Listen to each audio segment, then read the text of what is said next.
Pourquoi je me suis mis au yoga, c'est ça la question.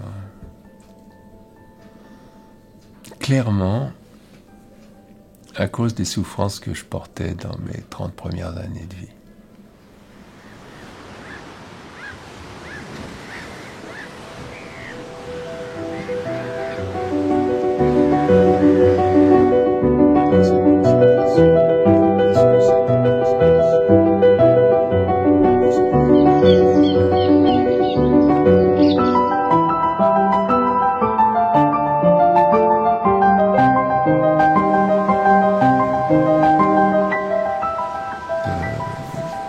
Le fait de souffrir m'a rendu extrêmement rebelle. Et la rébellion, c'est pas un champ d'amusement en fait, c'est un champ de souffrance. On est toujours en conflit, avec une magistrale erreur en fait. Je suis en conflit, mais c'est l'extérieur qui est responsable de mes douleurs et donc de mes rébellions. Et c'est le yoga qui m'a fait comprendre que, oui, la rébellion était là, oui, les douleurs étaient là, mais que la responsabilité, elle était à l'intérieur et pas à l'extérieur. C'est ma subjectivité propre qui était responsable de ces souffrances. Et donc, j'étais responsable de mes propres souffrances.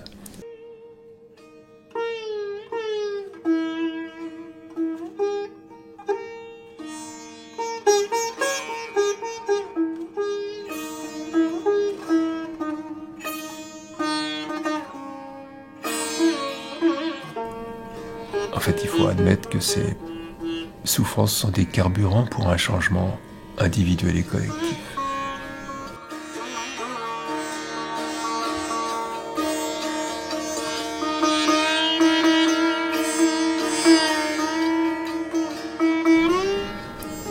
La douleur est préjugé négatif.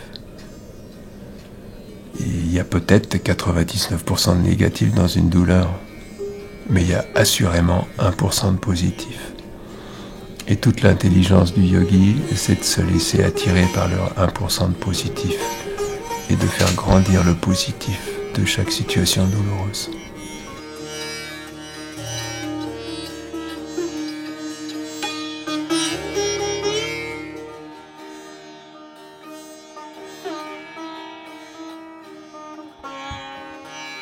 Et le yoga fait partie d'un des efforts, surtout avec une notice d'emploi, avec une guidance en fait, et un de ces moyens difficiles à réaliser pour pouvoir échapper au formatage de notre cervelle, c'est-à-dire de se servir de la plasticité cérébrale en fait, pour recréer de nouveaux réseaux, de nouvelles connexions qui nous permettent d'élargir notre compréhension de qu'est-ce que la vie, dans le but, in fine, d'avoir une vision de plus en plus claire, large et ouverte de la vie. Bien au-delà de ce petit théâtre individuel du vivant que je suis, de voir la grande vie et de me voir être un petit point de cette grande vie. C'est vraiment nécessaire. Sinon, suivant l'arbre de Darwin, on est mal barré. Il est nécessaire de reconstruire une vision noble, en fait, de la vie. C'est magique, c'est magnifique. Et qu'est-ce qu'on en fait ?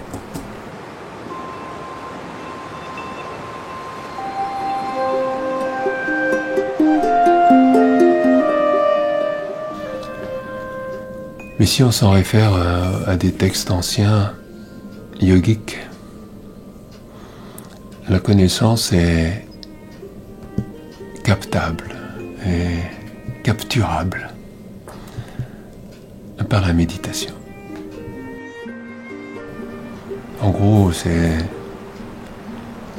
faire la guerre à l'obscurantisme, depuis A jusqu'à Z, et puis d'être on peut dire un guerrier, pas obligatoirement avec des kalachnikovs, mais c'est vraiment une guerre personnelle, lutter contre son propre obscurantisme, qui est omniprésent dans chacune des cervelles. Nos mémoires qui sont pas obligatoirement exactes, qui sont manipulées, qui sont... toutes ces choses-là nous rendent obscurs en fait, où l'on croit interpréter des choses correctement, alors que la qualité de ma mémoire ne permet pas ce qualificatif de correct d'une interprétation. C'est physiologiquement, aujourd'hui, impossible.